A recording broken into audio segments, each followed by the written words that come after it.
Hello dear students, welcome back to our channel Gyan lab. अब आज के सेशन में सबसे पहले तो हम मैकेनिज्म ऑफ रेस्पिरेशन का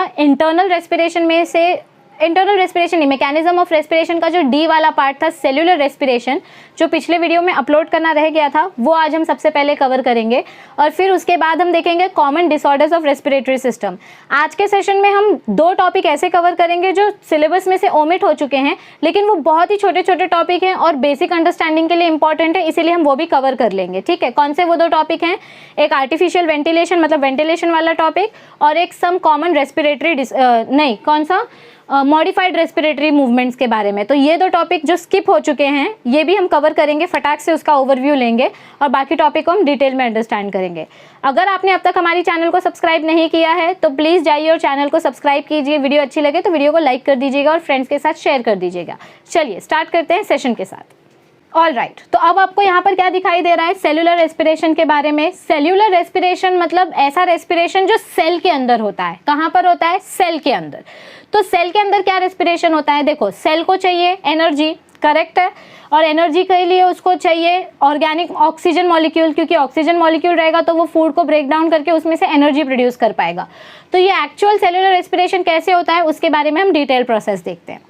It is the last step taking place inside the cell where food is oxidized and ATP is generated। क्या होता है यहाँ पर सेल्यूलर रेस्पिरेशन में? सबसे पहली बात तो ये पूरे रेस्पिरेशन मैकेनिज्म का लास्ट स्टेप है। ओके, सेल के अंदर आप जो भी फूड लेकर आते हो, सेल को जो भी फूड देते हो, उस फूड को हमारा सेल ऑक्सीडाइज करता है। क्या करता है? ऑक्सीडाइज करता है, मतलब क्या करता है? ऑक्सीजन ऐड करता है।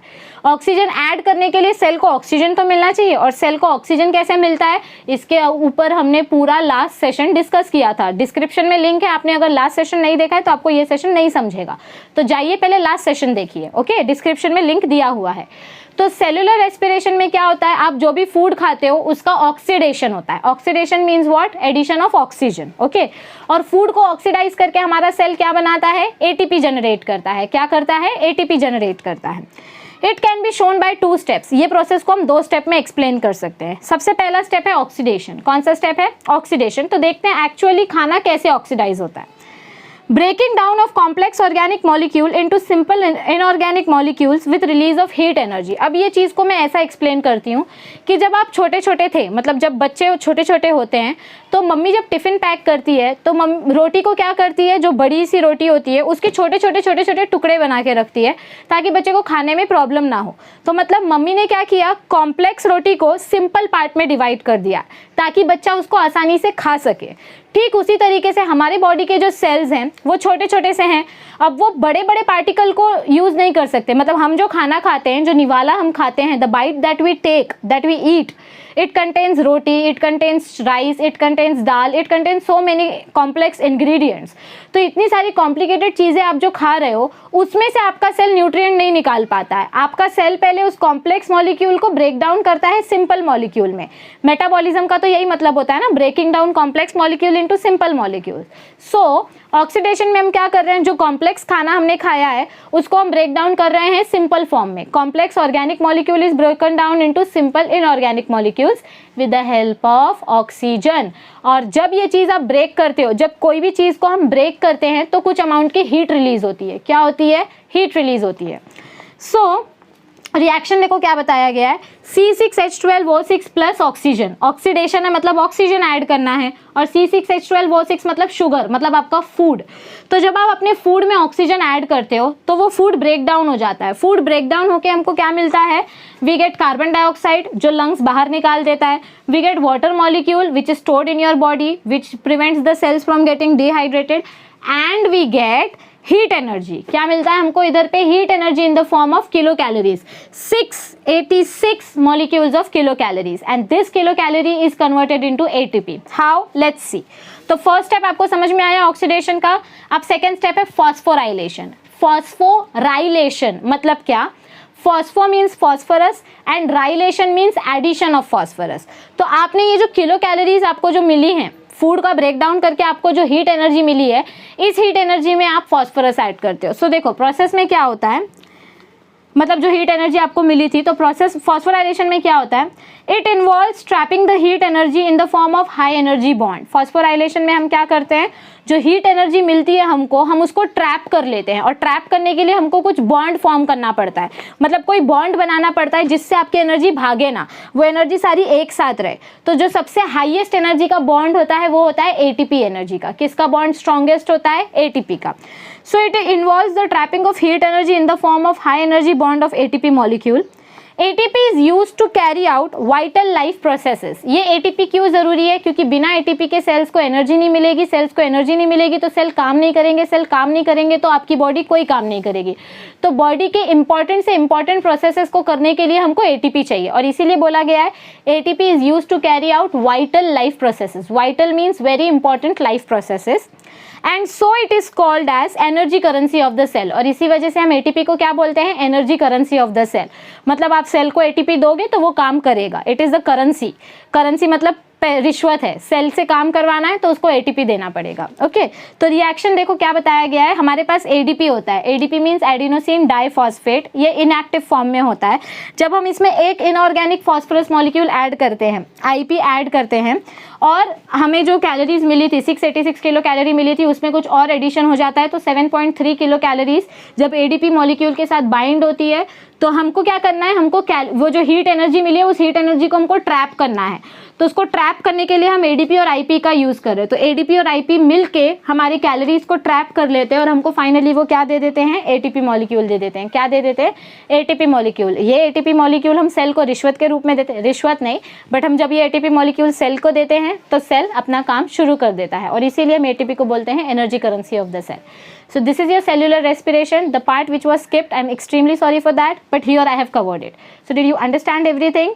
If there is any doubt, you can feel free to ask. ये जो 7.3 किलो कैलोरीज है, पहले 686 कैलोरीज था, उसमें और एक्स्ट्रा कैलोरीज ऐड हो जाता है क्योंकि रिएक्शन बॉडी में कंटिन्यूअस होते रहता है। मतलब ऑक्सीडेशन वाला जो रिएक्शन है वो कंटिन्यूअस होते रहता है, इसीलिए हीट एनर्जी थोड़ी बहुत ऊपर नीचे हो जाती है। इंपॉर्टेंट क्या है कि ATP बनना चाहिए। समझ में आया? ऑल राइट, आगे बढ़े। ओके, ऑल राइट, अब आगे का जो टॉपिक है 8.5 मॉडिफाइड रेस्पिरेटरी मूवमेंट्स। मैं वापस बता रही हूँ, ये टॉपिक आपके सिलेबस में से स्किप हो चुका है, लेकिन सिर्फ एक पैराग्राफ है तो इसको भी हम कवर कर लेते हैं। तो और ये सिर्फ इस बैच के लिए 2020 बैच के लिए स्किप हुआ है। अगले साल ये टॉपिक आपको कंसिडर करना है, मतलब जो नेक्स्ट बैच आएगी उनके लिए ये टॉपिक इंक्लूडेड है। सो मॉडिफाइड रेस्पिरेटरी सिस्टम में हमको क्या बताया गया है, some respiratory movements are different from the normal movements and they help in expressing emotion और क्लियर द एयर पैसेज। मतलब हमको यहाँ पर क्या बताया जा रहा है कि रेगुलर रेस्पिरेटरी मूवमेंट्स के अलावा भी कुछ ऐसे रेस्पिरेटरी मूवमेंट्स होते हैं जो आपके इमोशन को, या अगर अंदर कोई हवा अटक गई है तो उसको क्लियर करने में हेल्प करते हैं। नॉर्मल रेस्पिरेटरी मूवमेंट कौन सा होता है, इनहलेशन, एक्सलेशन। इसके अलावा कौन से रेस्पिरेटरी मूवमेंट्स है जो आप यूज़ करते हो अपने एयर को क्लियर करने के लिए।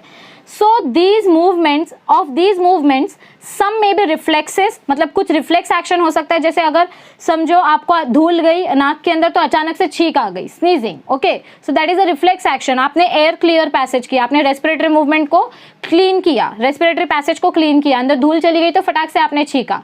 सो that is a reflex action.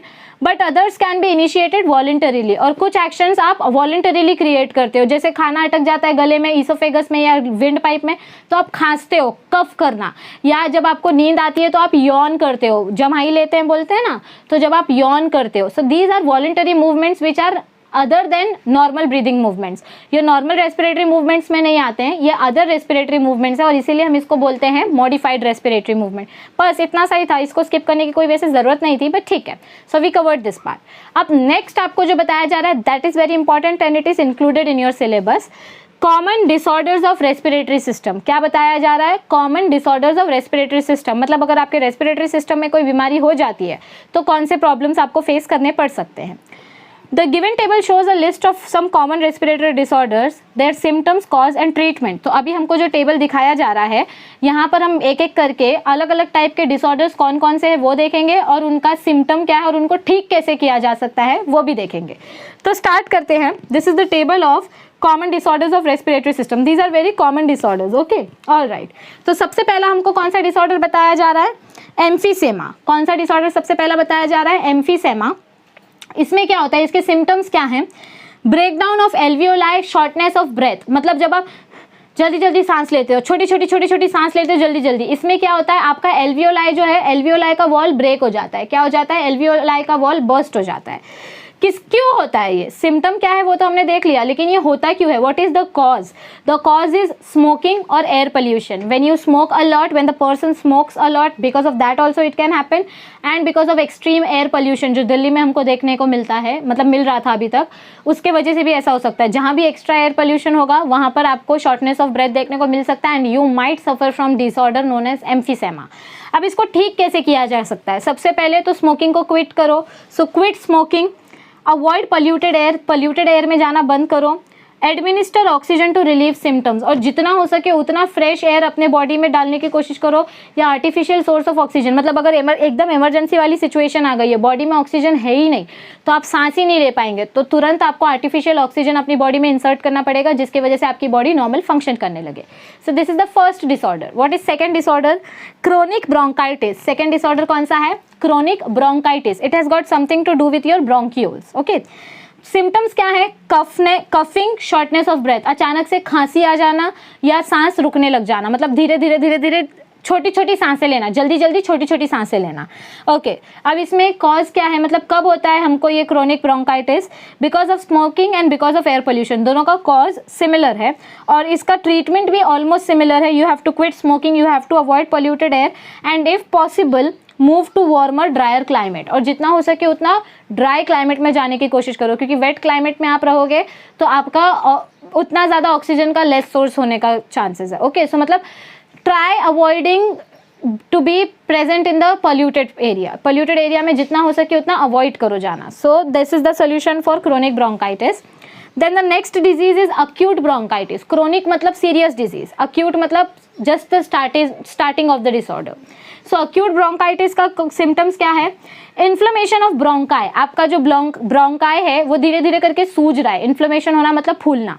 Shortness of breath, सांस आपकी धीरे धीरे कम होते जाएगी। येलो म्यूकस कफ्ड अप, और जब आप खांसोगे तो आपके मुंह से येलो बलगम निकलेगा, येलो कफ निकलेगा। ओके, इसका कॉज क्या है? It can be caused because of any virus और बैक्टीरिया। तो जब डॉक्टर के पास आप जाते हो कि मेरी सांस फूल रही है, सांस नहीं ले पा रहा हूँ, कफ आ रहा है, तो ये एक वायरल इन्फेक्शन होता है, वायरस या बैक्टीरिया की वजह से हो सकता है।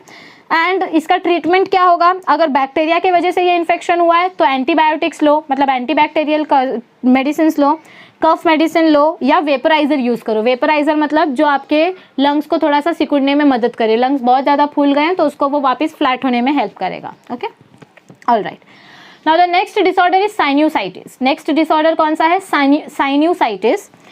Inflammation of the sinuses, mucus discharge. Sinuses मतलब आपके जो छोटे छोटे टॉन्सिल्स वगैरह होते हैं वो सूज जाते हैं, आपके जो छोटे छोटे मसल्स होते हैं रेस्पिरेटरी सिस्टम के वो फूल जाते हैं, और जिसके वजह से बॉडी में बहुत ज़्यादा म्यूकस प्रोड्यूस होता है, रेस्पिरेटरी सिस्टम में बहुत ज़्यादा कफ प्रोड्यूस होता है, बलगम प्रोड्यूस होता है। किसके वजह से होता है ये? It is also caused because of virus and bacteria, and the treatment is antibiotics and decongestants. Decongestants क्या होते हैं? मतलब जो आपके कंजेशन को रिमूव करे। कंजेशन मतलब कफ के वजह से जो ब्लॉकेज हो गया है, ब्लॉकेज को कंजेशन बोलते हैं। तो कंजेशन को निकालना है, कफ को निकालना है, तो आप डीकंजेस्टेंट्स यूज करो। Okay, all right. And use vaporizer. Vaporizer मतलब किसी वेपर सिरप के वजह से भी आपका ये कंजेस्टेंस मतलब जो एरिया ब्लॉक हो गया है वो खुल सकता है, कफ के वजह से जो जैम हो गया है वो खुल सकता है। Okay, now next is laryngitis. Next disorder कौन सा है? लैरिंजाइटिस। और यहाँ पर हमको क्या बताया गया है? Inflammation of larynx, vocal cord, sore throat, hoarseness of voice, mucus buildup and cough. Laryngitis मतलब something is wrong with your larynx, और उसके वजह से आपका लैरिंग्स फूल जाएगा, वोकल कॉर्ड में प्रॉब्लम होगी, गला एकदम जलने लगेगा, सोर थ्रोट, और आवाज़ एकदम मोटी मोटी सी आएगी, बैठ जाएगी आवाज़, एंड म्यूकस बिल्डअप एंड कफ, और गले में म्यूकस फॉर्मेशन होगा। किसकी वजह से हो सकता है? It is again caused because of viruses and bacteria. अगर बैक्टीरियल इन्फेक्शन है तो एंटीबायोटिक्स ले सकते हैं, कफ की मेडिसिन ले सकते हैं, थोड़े दिन के लिए आवाज़ को रेस्ट दे सकते हैं, voice rest, and avoid irritants like smoke, और स्मोकिंग वगैरह को अवॉइड करेंगे तो जल्दी ठीक होंगे। ठीक है, so next is pneumonia. Now this is one of the most common disorder observed in a full-fledged country like India. India में बहुत सारे निमोनिया के केसेस देखे जाते हैं। क्या होता है निमोनिया में? निमोनिया के सिम्टम्स क्या हैं? Inflammation of lungs ranging from mild to severe. आपका लंग्स सूजने लग जाता है, पहले शुरुआत में धीरे धीरे, फिर एकदम ज़्यादा स्वेलिंग हो जाती है। कफ एंड फीवर, आपको कंटिन्यूस कफिंग होगी, खांसी आएगी, कफ निकलेगा, फीवर आएगा। शॉर्टनेस ऑफ ब्रेथ, सांस फूलने लगेगी, छोटी छोटी होने लगेगी। चिल्स, कपकपाहट होगी। स्वेटिंग, बहुत पसीना निकलेगा। चेस्ट पेन होगा and blood in the mucus, और कभी कभी अगर बहुत ज़्यादा एक्सट्रीम केस हो गया है, सीवियर सीरियस केस हो गया है, तो आपके कफ में खून भी दिख सकता है आपको। And the reason for pneumonia is bacteria और वायरसेस। इसके ट्रीटमेंट के लिए you have to consult physician immediately. Pneumonia को बिल्कुल भी लाइटली नहीं लेना है, आप किसी भी डिसऑर्डर को लाइटली नहीं लेना होता है, तुरंत डॉक्टर को कंसल्ट करो। ओके, एंटीबायोटिक्स वो जो प्रिस्क्राइब करेंगे वो एंटीबायोटिक्स लो, कफ के मेडिसिन लो, और जितना हो सके उतना अपने आप को वार्म रखने की कोशिश करो। ठंडे इलाके में रहोगे तो उतना ज़्यादा लंग्स को तकलीफ होगी, बुखार के टाइम पे प्रॉब्लम हो सकती है। The next disorder comes as asthma, this very well known disorder. It is constriction of bronchioles. Asthma में क्या हो जाता है, आपके ब्रोंक्यूल कंस्ट्रिक्ट हो जाते हैं, जिसके वजह से हवा कम जाती है। हवा कम जाती है तो ऑक्सीजन कम ट्रांसपोर्ट होता है, ऑक्सीजन कम ट्रांसपोर्ट होता है तो सांस छूटने लग जाती है, मतलब you are not able to breathe. So constriction of bronchioles, mucus is build up in the bronchioles and periodic wheezing. Periodic wheezing मतलब कुछ कुछ टाइम पे आपको सांस ही रुक जाती है, blockage of breathing. Okay, difficulty in breathing. Cause क्या है, क्यों होता है अस्थमा? किसी को अगर किसी चीज़ से एलर्जी होगी, जैसे एलर्जी टू पोलन ग्रेन्स, किसी को कुछ सीड्स से एलर्जी होती है, allergy to some food, allergy to food additives, food में कोई ऐसा पर्टिकुलर इंग्रेडिएंट जिससे एलर्जी हो सकती है। पेट के हेयर, जो कैट या सॉरी पेट हेयर मतलब कैट या डॉग के जो हेयर होते हैं उनके वजह से भी एलर्जी हो सकती है, धूल मिट्टी की वजह से एलर्जी हो सकती है। So basically any kind of allergen is the reason for asthma. इसको ट्रीट कैसे करना है? Use of inhalants to open passageways. Basically asthma में क्या हो रहा है, आपका ब्रोंक्यूल सिकुड़ रहा है जिसकी वजह से कम ऑक्सीजन ट्रांसपोर्ट हो रहा है, तो आप कोई ऐसा वेपर या ऐसा मेडिसिन यूज करो जिससे आपका ब्रोंक्यूल नॉर्मल शेप में आ सके। तो जब जब ब्रोंक्यूल सिकुड़ेगा, आप पंप लोगे या मेडिसिन लोगे तो उससे आपका ब्रोंक्यूल नॉर्मल शेप में आ जाएगा और आपका पैसेज खुल जाएगा, एयर का पैसेज फिर से खुल जाएगा। Okay, and avoid any kind of irritant. Smoking वगैरह अस्थमा पेशेंट्स के लिए बिल्कुल अच्छा नहीं होता है, they have to avoid any kind of air pollutant. Okay, all right. और नेक्स्ट है ऑक्यूपेशनल रेस्पिरेटरी डिसऑर्डर्स, मतलब काम कुछ ऐसे डिसऑर्डर्स हैं जो इंडस्ट्रीज़ में इंडस्ट्रीज़ के वजह से होते हैं, जैसे सिलिकॉसिस एंड एस्बेस्टोसिस। कुछ ऐसी केमिकल इंडस्ट्रीज़ हैं जहाँ पर लोगों को जो काम करते हैं लोग, उनको कंपलसरी ये डिसऑर्डर हो ही जाता है। Okay, inflammation, fibrosis, lung damage. Silicosis या एस्बेस्टोसिस मतलब कुछ केमिकल कंपनीज़ है जहाँ पर सिलिका और एस्बेस्टोस शीट, केमिकल इंडस्ट्री, आपके केमिस्ट्री लैब में एक वाइट कलर का टाइल्स होता है एस्बेस्टोस शीट। ये शीट वाली जो इंडस्ट्री होती है, इन इंडस्ट्रीज़ में अगर जो लोग काम करते हैं उन्होंने प्रॉपर अगर प्रिकॉशन नहीं लिया, मास्क वगैरह नहीं लगाया, तो ये सिलिका और एस्बेस्टोस उनके लंग्स में जाएगा और लंग्स को डैमेज कर देगा। Okay, long term exposure to dust particles. किन को होता है ये? जो लोग डस्ट पार्टिकल्स के लिए हमेशा एक्सपोज्ड होते हैं, मतलब जिनके लंग्स में हमेशा डस्ट पार्टिकल्स जाता हो, जैसे सिलिका का and asbestos. Particles during occupation, और मतलब काम करते वक्त काम की जगह पर अगर ये पार्टिकल उनको कंटिन्यूसली एक्सपोज किए जा रहे हैं तो they can suffer from this disorder. And the treatment for this is protective mask and gear during work. इसका कोई इलाज नहीं, अगर लंग्स डैमेज हो गए तो लंग ट्रांसप्लांट करना पड़ेगा, उसको ठीक नहीं कर सकते, लेकिन इसको आप पहले होने से बचा सकते हो, प्रिकॉशन कर सकते हो, प्रॉपर मास्क पहन के, प्रॉपर गेयर पहन के। ठीक है, so these were different types of disorders which were mentioned and the symptoms, cause and treatment also we looked at it. Okay, so did you understand this thing? आपको ये सारे नाम याद रखने हैं, ट्रीटमेंट याद रखना है, सिम्टम और कॉज भी याद रखना है। So ऑलमोस्ट सबका सेम है। आगे बढ़े। ऑल राइट, अब ये जो दो टॉपिक हम करने जा रहे हैं, आर्टिफिशियल वेंटिलेशन एंड वेंटिलेटर, ये लंग्स के डिसऑर्डर्स को ओवरकम करने के लिए है ये टॉपिक। आपके सिलेबस में से ये टॉपिक स्किप हो गया है, लेकिन it is important from general information point of view. सो अगर आप पढ़ लेंगे तो कोई खराबी नहीं है इसमें, और छोटा सा ही टॉपिक है, सो इसको देख लीजिए। Okay, all right. तो क्या बताया गया है हमको यहाँ पर? Artificial ventilation. सबसे पहले तो वेंटिलेशन वर्ड का मतलब क्या होता है? Ventilation means providing artificial source of oxygen. जब नेचुरली आपके लंग्स में ऑक्सीजन नहीं जा पाता है तो हम मशीन के सोर्स से बॉडी के अंदर ऑक्सीजन इंजेक्ट करते हैं, और इसको हम बोलते हैं वेंटिलेशन। ठीक है, सो आर्टिफिशियल वेंटिलेशन में क्या बताया गया है? It is also called artificial respiration. When you are not able to respire normally, you respire artificially. It is the method of inducing breathing in a person when natural respiration has ceased or it's faltering। मतलब जब आपका natural respiratory system damage हो गया है या रुक गया है, तो आप नेचुरल रेस्पिरेटरी सिस्टम को इम्प्रूव करने के लिए किसी मशीन का यूज़ करते हो, तो उसको हम बोलते हैं artificial ventilation. If used properly and quickly, it can prevent death due to drowning, choking, suffocation, electric shock, etc. आपको सांस की ज़रूरत कब पड़ती है एकदम इमरजेंसी में? जब आप पानी में डूब रहे होते हो, या आपको इलेक्ट्रिक शॉक लगता है, या आपको अचानक से अस्थमा का अटैक आ जाता है, या गले में चोकिंग हो जाती है, मतलब किसी स्मोकिंग वाली जगह पर, आग वाली जगह पर रहने की वजह से आपका गला चोक हो जाता है, या सफोकेशन होता है, दम घुटने लग जाता है, तो ऐसे सिचुएशन में हमको इमरजेंसी में ऑक्सीजन चाहिए। तो उस टाइम पे हम आर्टिफिशियल वेंटिलेशन का अगर यूज़ करेंगे, वेंटिलेटर मशीन का अगर यूज़ करेंगे, तो इंसान की जान बचाई जा सकती है। Okay, the process involves 2 main steps. Ventilation में 2 इंपॉर्टेंट स्टेप्स का ध्यान रखना होता है। सबसे पहले तो establishing and maintaining an open air passage from the upper respiratory tract to the lungs and force inspiration and expiration as in mouth to mouth respiration और by mechanical means like ventilator. मतलब आपके पास 2 option होते हैं, या तो आप ज़बरदस्ती इंसान के गले में, आपने देखा होगा बहुत सारी हॉलीवुड मूवीज़ में, जब इंसान की सांस एकदम से रुक जाती है तो इधर पे एक पाइप इंसर्ट करते हैं, ट्रैकिया में एक पाइप इंसर्ट करते हैं, जिसकी वजह से डायरेक्ट एयर का पैसेज खुल जाता है, क्योंकि माउथ से या नोज से उनका सांस अंदर नहीं जा रहा है। तो इमरजेंसी में आपको डायरेक्ट पैसेज स्टार्ट करना है, जिससे आपका चोकिंग रुक सके, आप मरने से बच सके। और या तो फिर आप माउथ टू माउथ एयर दे सकते हैं, मतलब जब इंसान नॉर्मली ब्रीथ नहीं कर पा रहा है तो उसके मुंह में दूसरा इंसान हवा भरता है। Okay, so that mouth to mouth respiration is given to start the passage of oxygen immediately, otherwise the person can die. ये एक तरीका है वेंटिलेशन देने का। या इसके अलावा आप इंसान को वेंटिलेटर मशीन के साथ कनेक्ट कर सकते हैं। Now what is a ventilator machine? Ventilator क्या होता है? A ventilator is a machine that supports breathing and is used during surgery. इंसान को जब सर्जरी होती है, किसी भी बड़ा ऑपरेशन के अंदर जब कोई इंसान जाता है, तो वो उसकी बॉडी को एनेस्थीसिया दिया जाता है, मतलब वो कंटिन्यू, ऐसा इमेजिन कर सकते हैं आप कि वो थोड़े टाइम के लिए पैरालाइज्ड हो जाता है, वो खुद कुछ नहीं कर पाता है। तो उस टाइम पे उस इंसान को हम वेंटिलेटर से कनेक्ट करते हैं। वेंटिलेटर से क्या होता है, उसका बॉडी का जो ऑक्सीजन लेवल है वो मेंटेन रहता है। So a ventilator is a machine that supports breathing and is used during surgery, treatment for serious lung diseases और other conditions when normal breathing fails. जब भी इंसान का नॉर्मल ब्रीदिंग मैकेनिज्म फेल हो जाता है, उस टाइम पे हम वेंटिलेटर मशीन का यूज़ करते हैं। It is mainly used in hospitals as part of life support system.